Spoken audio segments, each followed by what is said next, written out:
लाखाचं पोर यावेळेला मला नातूच पाहिजे.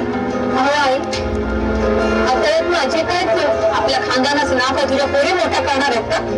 एक लक्षात ठेव, पोरगा झाल्याशिवाय मी तुला थांबू देणार नाही. अहो पण मला त्रास होतो त्याचं काय?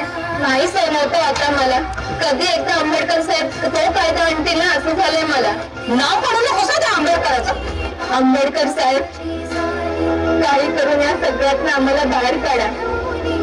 सर्व जन्माला घालायची आणि कोण फुकट बसायची यातच दिवस चालत आमच्या बाईच्या जातीचे. साहेब जिवंतपणी मरण आता नाही सहन होत आता. आपल्याला मूल होऊ द्यावं का नाही हा निर्णय घेण्याचं स्वातंत्र्य प्रत्येक स्त्रीला असलंच पाहिजे. कारण गरोदरपणाचा, बाळंतपणाचा आणि मुलाच्या संगोपनाचा सगळा भार हा स्त्रीवरच असतो.